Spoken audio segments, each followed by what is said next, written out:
नमस्कार, आदाब, सत श्री अकाल। मित्रों, स्वागत है एक बार पुनः आप सभी का समाधान कार्यक्रम में।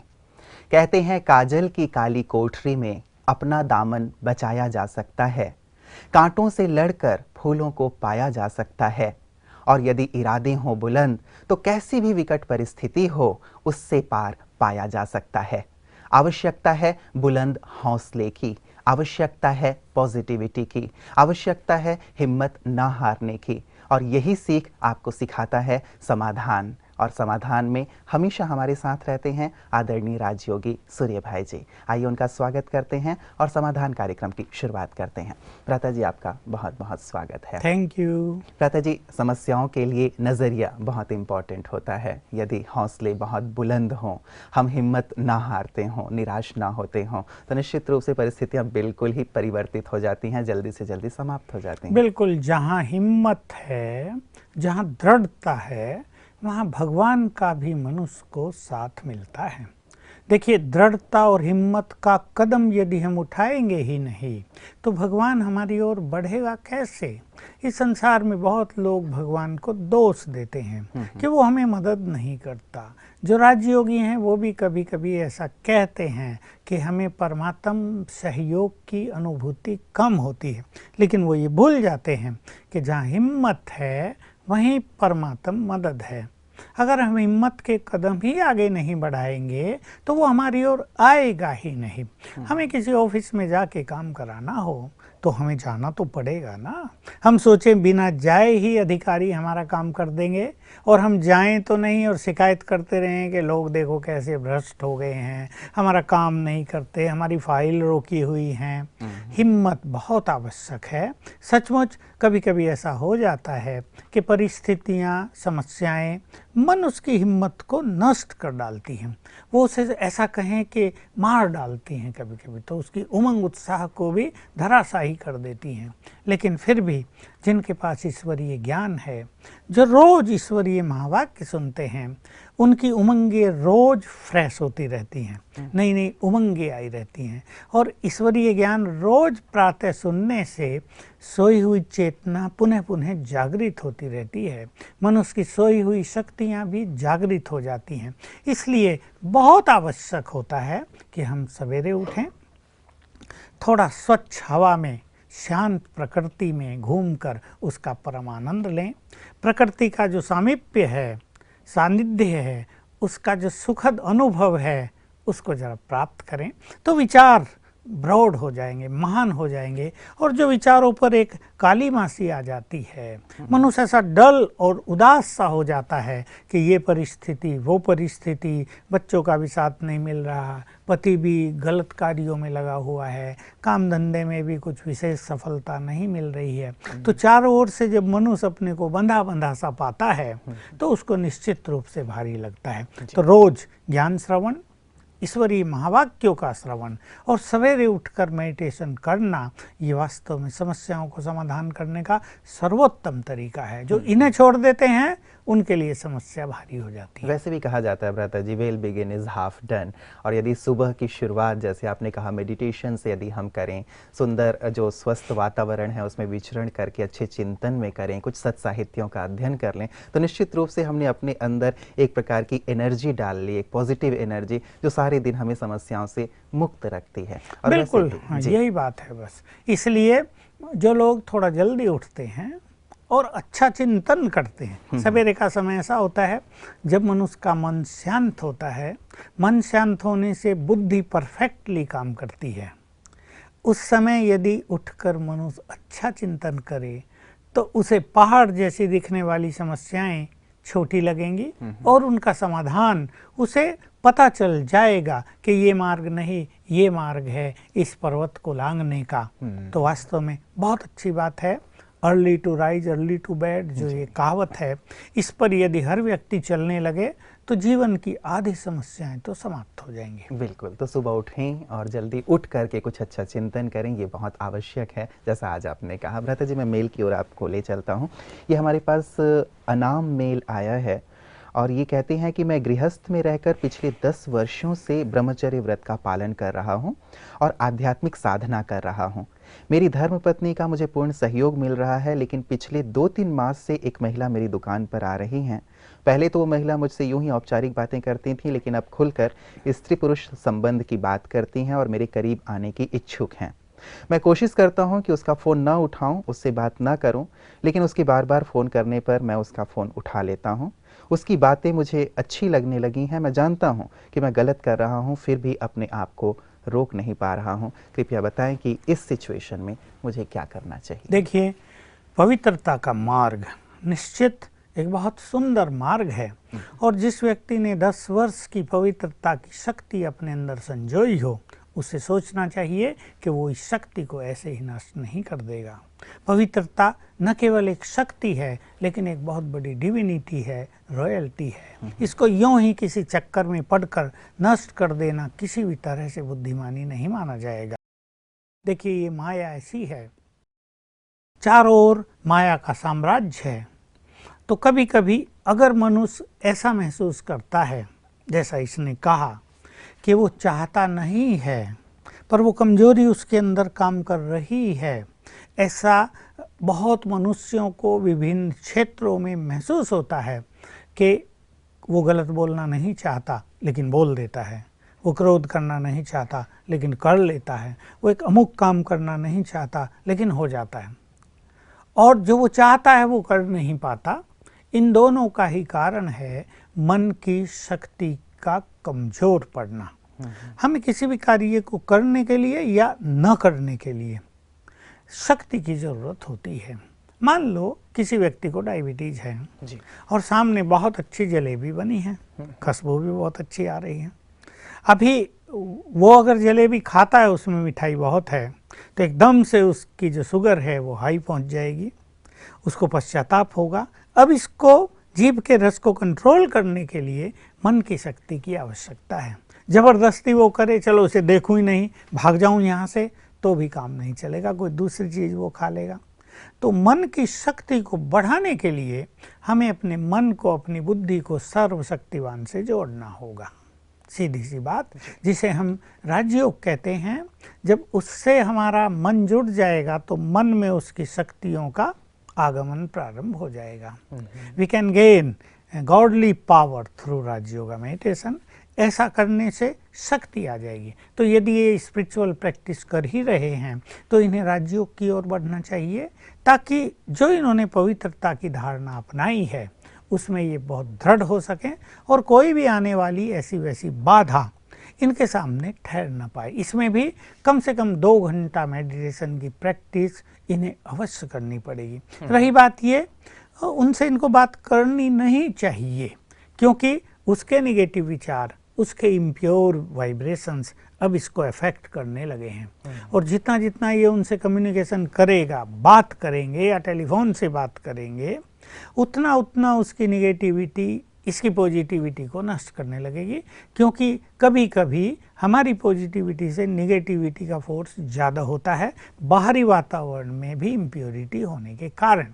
इसलिए इनको विचार करना चाहिए कि जब इनकी पत्नी इनको सहयोग देती आई है, देखिए गहरा नाता तो पति पत्नी का होता है ना, जब उसने इनको पवित्रता के क्षेत्र में बहुत सहयोग दिया है तो उनका सम्मान करते हुए भी इन्हें इस बात से मुक्त रहना चाहिए। बिल्कुल, तो एक प्रकार से सुंदर अभ्यास ये करें। भ्राता जी, कई बार ऐसा होता है कि हम अपनी तरफ से बहुत अच्छा अभ्यास तो करना चाहते हैं, जैसे इन्होंने भी अपने केस में कहा, लेकिन मन बार बार जैसे विचलित होता रहता है, धोखा देता रहता है, तो मन योग में भी एकाग्र नहीं हो पाता और मन इधर ही जाता है। तो कई बार मानव मन ये सोचता है कि चलो इधर तो कुछ सुख प्राप्त नहीं हो रहा है, तो इसका ही आनंद ले लिया जाए। ऐसी विकट और दुविधा वाली स्थिति में उन्हें क्या करना चाहिए? ऐसी साधनाओं के पथ पर चलने वाले बहुत सारे लोगों के मन में ऐसी दुविधा की स्थिति, विकट स्थिति आती अवश्य है। कबीर ने तो इस पे बहुत कुछ लिखा है कि ये माया तो महाठगनी है, सबको ठग लेती है, ये तो बड़ी बलवान है, तो बड़ी दुष्कर है,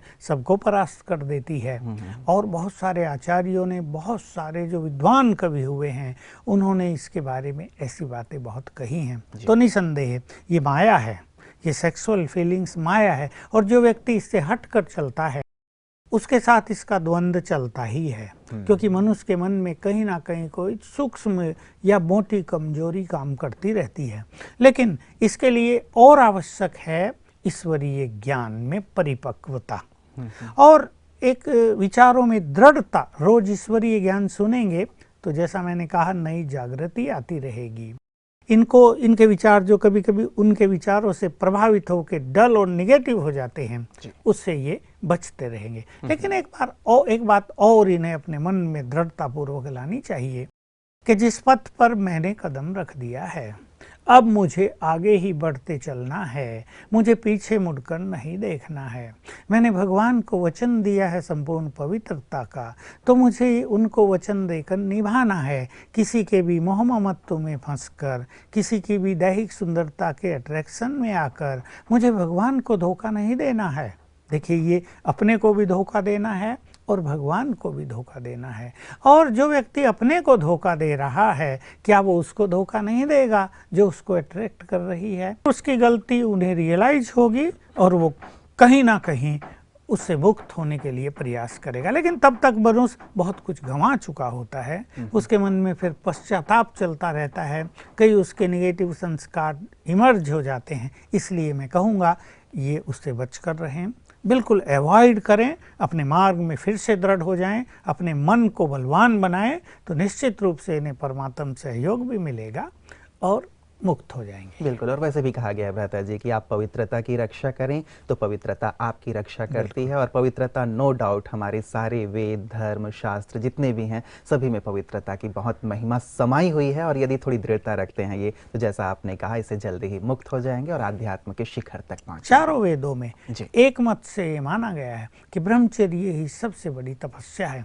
और लेकिन कभी कभी लोगों ने ऐसी जो पुराणों में या और बहुत सारे ग्रंथों में जिनमें कहानियाँ बहुत हैं, ये जो वर्णन कर दिया कि फलाना ऋषि भी फेल हो गया, भाई विश्वामित्र भी फेल हो गया, भाई फलाने ऋषि को भी ये हो गया, शंकर को भी ऐसे हो गया था, तो इससे मनुष्य अपने मन को कभी कभी कमज़ोर कर लेता है कि जब बड़ों बड़ों को हो गया, ऋषि मुनियों को हो गया, जो घर छोड़ के संन्यास लेके जंगल में रहे, जब उनको कुछ हो गया तो हम किस खेत की मूली हैं भाई, हमें भी हो सकता है।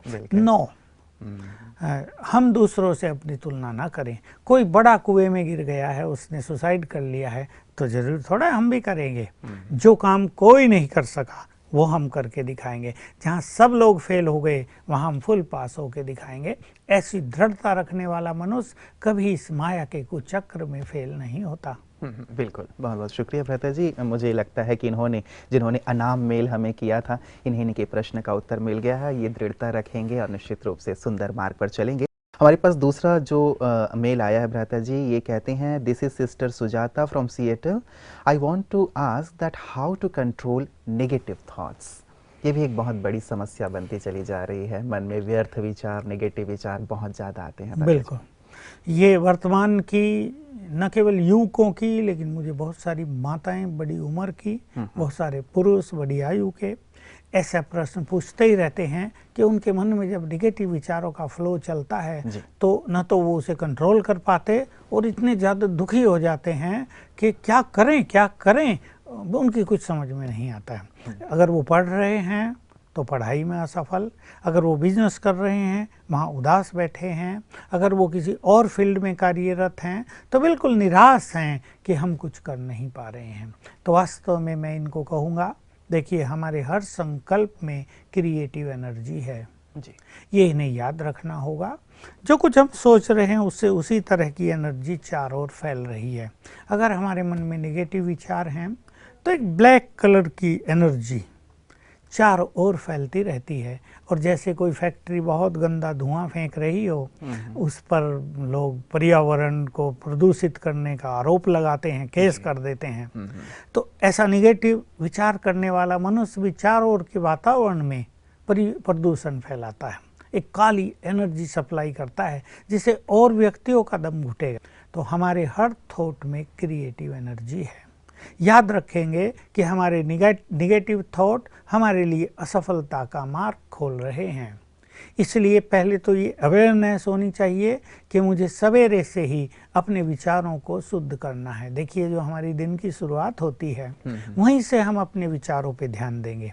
मैं इस बात पे बाद में आता हूँ, लेकिन मैं पहले ये कहना चाहूँगा कि कुछ जो गंदी चीज़ें मनुष्य देखता है, जिससे निगेटिव विचार चलते हैं, जब उसके बहुत निगेटिव विचार चल रहे हैं तब तो उसे ये पता नहीं चलता कि इनका बीज आखिर है कहाँ, लेकिन पहले उसने ज़रूर इनके बीज बोए हैं। गंदी पिक्चरें देखी हैं, गंदा खान पान खाया है, गंदे लोगों का संग किया है, गंदे नॉवेल्स पढ़े हैं, कुछ चित्र गंदे देखे हैं, वो उनके सबकॉन्शियस माइंड में प्रिंट हो गए हैं। तो इन सब से आज इन्हें निगेटिव विचार बहुत अति में तूफान की तरह मन में उठते हुए नजर आते हैं। तो क्या करें कि सवेरे उठते ही थोड़ा जल्दी उठना पड़ेगा। ये नहीं निगेटिव विचार बहुत आ रहे हैं तो देर तक सोए रहें। देर से अगर उठेंगे तो निगेटिव विचार और ज़्यादा मन में आएंगे। इसलिए सवेरे उठकर हम अपने लिए थोड़ा सा समय दें, खुली हवा में, खुले आंगन में, अगर नदी और पानी है उसके पास थोड़ा घूम फिर लें। पानी के पास मनुष्य के विचार, पानी और वृक्ष, पेड़ पौधे, हरियाली, इन दोनों का सानिध्य जब मनुष्य के मन को मिलता है तो उसके विचार सुंदर होने लगते हैं। तो ऐसे में जब निगेटिव विचारों का फोर्स जीवन को दुखी करने लगे, ऐसे सुंदर स्थान पर जाकर कुछ अच्छा चिंतन करना चाहिए, अच्छे गीत सुन लेने चाहिए, अच्छा साहित्य साथ ले जाने चाहिए, 10 मिनट पढ़ लें एकांत में। और जो राजयोग का अभ्यास करते हैं, यदि उनको ऐसी समस्या आ गई है तो स्वमान का अभ्यास कर लेना चाहिए, अपने भविष्य स्वरूप का अभ्यास कर लेना चाहिए, अपने फरिश्ते स्वरूप का अभ्यास कर लेना चाहिए। विचार एकदम सुंदर होने लगेंगे। तो सवेरे से ही अगर हम सुंदर विचार अपने मन में क्रिएट करेंगे तो ये निगेटिव विचारों का जो फ्लो चलता है ये बहुत ढीला पड़ जाएगा। दूसरी बात, सवेरे जो राजयोगी हैं उन्हें प्रतिदिन ईश्वरीय महावाक्य सुनने चाहिए, उससे नए विचार रोज इन्हें मिलेंगे, आत्म जागृति आएगी। और जो राजयोग का अभ्यास नहीं कर रहे हैं, इनकी स्थिति क्या है, उन्हें कुछ सत्य साहित्य का अध्ययन करना चाहिए, बल्कि अपने पास एक पर्सनल डायरी रखनी चाहिए जिसमें कम से कम 100 सुंदर विचार लिख के रखने चाहिए। मोटे अक्षरों में सुंदर विचार मिल जाते हैं, डायरियों पे भी लिखे रहते हैं, हर पेज पर नीचे लिखे रहते हैं। तो ऐसे सुंदर विचार जब वो पढ़ेंगे तो नेगेटिव विचार समाप्त हो जाएंगे। और इन्हें याद रखना है कि हमारे पॉजिटिव विचार हमारे उज्जवल भविष्य का निर्माण करेंगे। हमारे पॉजिटिव विचार सफलता के द्वार खोलेंगे हमारे लिए। हमारे पॉजिटिव विचार हमारी पर्सनैलिटी को बहुत चमकाएंगे।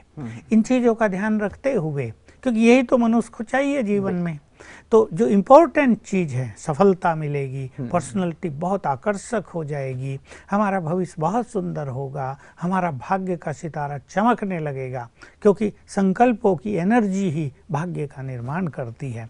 तो इस तरह यदि अभ्यास करें तो निगेटिव विचारों से ये मुक्त हो जाएंगे। तो एक तो भ्राता जी, जैसे आपने कहा पहले की जो भरी हुई चीज़ें हैं, चलिए वो तो हैं, लेकिन अब वो नेगेटिव चीज़ों को, व्यर्थ चीज़ों को, जैसे आपने कहा पत्र पत्रिकाओं में या मूवीज़ में या अन्य चीज़ों के माध्यम से जो हम नेगेटिव चीज़ें अपने अंदर ले जा रहे हैं, ज़रूर जो चीज़ें अंदर जा रही हैं वो विचार के रूप में आएंगे, तो उन्हें रोका जाए और साथ ही सुबह उठ करके बहुत अच्छा अभ्यास किया जाए। भ्राता जी, सारे दिन भी यदि इस प्रकार के विचार आ रहे हैं या आने की संभावना है, तो क्या सारे दिन भी हम कुछ अच्छे अभ्यास कर सकते हैं, कुछ विचार ले सकते हैं? जो राजयोगी हैं, जिन्होंने 7 डेज कोर्स किया है हमारे इस ईश्वरीय ज्ञान का जी, हर घंटे में यदि वो एक बार 1 मिनट के लिए मैं आत्मा हूँ, मैं इस देह से अलग हूँ, मैं पवित्र हूँ, मैं शांत स्वरूप हूँ, मैं शक्तिशाली हूँ, मैं इस देह से न्यारी हूँ, आत्मचिंतन में 1 मिनट बिताएं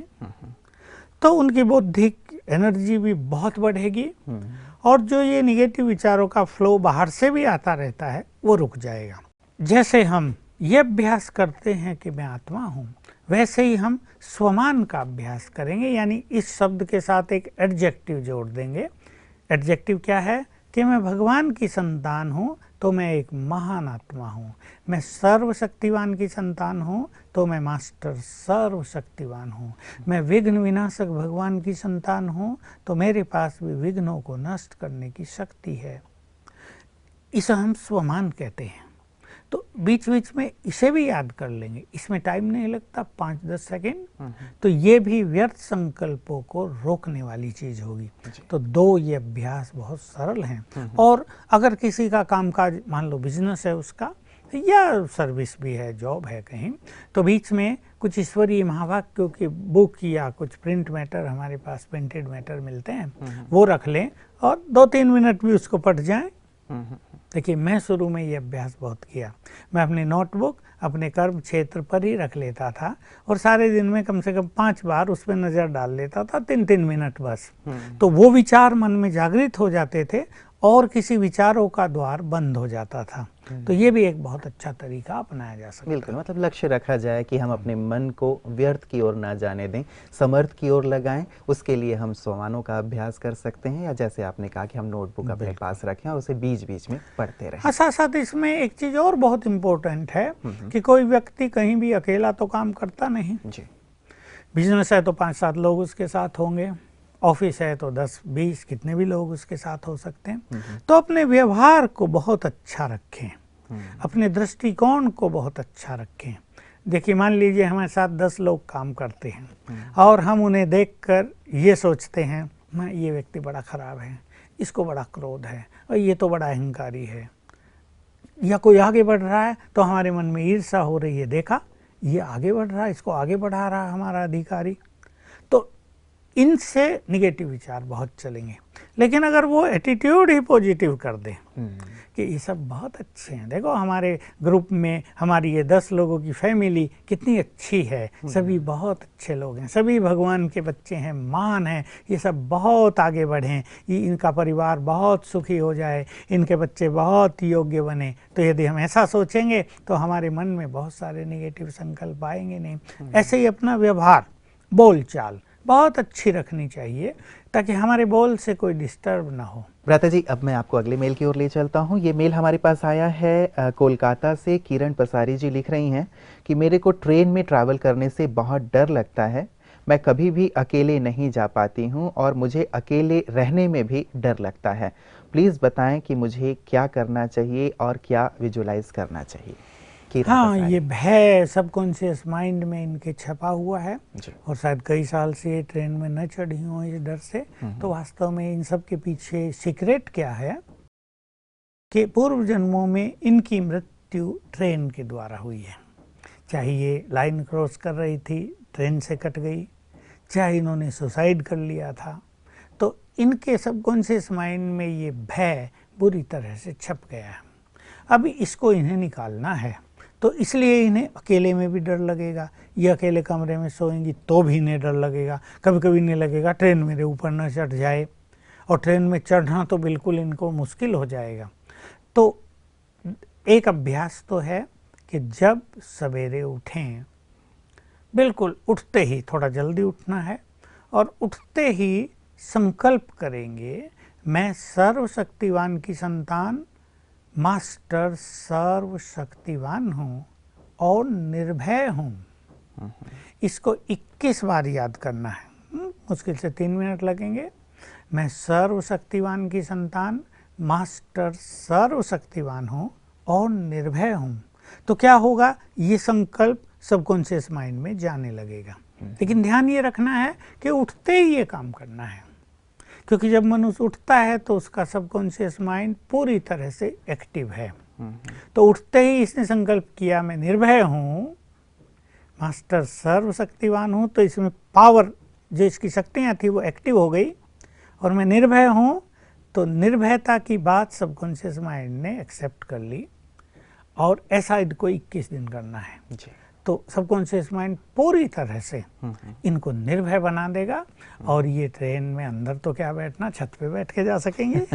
बहुत अच्छा होगा। देखा होगा आपने, बहुत लोग छतों पे बैठ के चलते हैं, ठंडी हवा का आनंद लेते हैं, पता नहीं कुछ पकड़ते भी हैं या नहीं पकड़ते। जैसे भ्राता जी आपने कहा कि सुबह उठ करके ये अभ्यास करें, और कई बार आपने कहा है कि रात को सोते समय भी हमारा सबकॉन्शियस माइंड थोड़ा एक्टिव होता रहता है, तो सोते समय भी क्या इस अभ्यास को ये कर सकते हैं? सोते समय भी ये कर सकते हैं, पर एक दूसरा अभ्यास भी इनको करना है, क्योंकि जब हम अपने को देह समझते हैं तो मृत्यु से बहुत डर लगता है। तो जब किसी मनुष्य की इस तरह से मृत्यु होती है तो एक भय उसके सबकॉन्शियस माइंड में बहुत गहराई तक चला जाता है।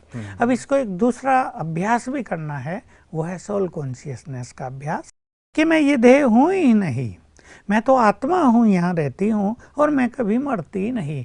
आत्मा तो अनादि है, अजर अमर अविनाशी है, वो अजन्मा है, न उसका जन्म हुआ न उसकी मृत्यु होगी, तो मैं तो ऐसी आत्मा हूँ। मैं नहीं मरती, मरता तो ये शरीर है, मैंने अनेक शरीर लिए हैं और छोड़े हैं। ये कॉन्शियसनेस, ये अवेयरनेस इन्हें रोज सवेरे संकल्प करने के बाद और सोने से पहले अपने को देनी होगी। और हो सके तो दिन में भी 2-4 बार ये दे, केवल 21 दिन की साधना है, ऐसा कर लेंगे 5 बार सारे दिन में ये अभ्यास करें सोल कॉन्शियस होने का, अपने को आत्मा समझने का। और मैं अमर हूँ, मेरी मृत्यु होती ही नहीं, ये भर दें अपने सबकॉन्शियस माइंड में। मुझे मृत्यु का भय क्यों? मृत्यु का भय सभी को होता है, क्योंकि मृत्यु में मनुष्य को कष्ट बहुत होता है। तो मैं अमर हूँ, मेरी मृत्यु होती नहीं, मरता तो शरीर है, मैं तो बिल्कुल अजर अमर अविनाशी हूँ। ये कॉन्शियसनेस ये बढ़ाएंगी। इन दोनों चीज़ों का अभ्यास करने से इनके अंदर से ये जो भय समा गया है वो धीरे धीरे निकलता जाएगा, और निश्चित रूप से ये निर्भय होकर संसार में कहीं भी, चाहे अकेले जाएं, अकेले सोएं, बिल्कुल निश्चिंत होकर जीवन यापन कर सकेंगे। बिल्कुल, बहुत बहुत शुक्रिया भ्राता जी। किरण जी को आपने बहुत सुंदर समाधान दिया है, और हम उम्मीद करेंगे कि जब ये इसका अभ्यास करें और इन्हें सुंदर रिजल्ट मिलें तो हमें भी इससे अवगत अवश्य कराएं, ताकि हमारे दूसरे दर्शकों को भी इसका आनंद मिले। आपका बहुत बहुत शुक्रिया। मित्रों, डर एक ऐसी चीज़ है जो हमारे अंतर मन में या तो पिछले जन्मों के कारण या बचपन में यदि हमने कोई चीज़ देख ली है तो समा गई है। कई लोग रस्सी को ही सांप समझकर डर जाते हैं, और फियर को यदि हम एक्सप्लेन करें तो कहा जाता है फॉल्स एविडेंस अपीयरिंग रियल, अर्थात जो चीज़ें हैं ही नहीं फिर भी हमें प्रतीत होती हैं। हम डर का बहुत ही बहादुरी से सामना करें, क्योंकि डर के आगे ही जीत होती है। तो आप जीतते चलें, यही समाधान टीम की आपके लिए शुभकामना है। नमस्कार।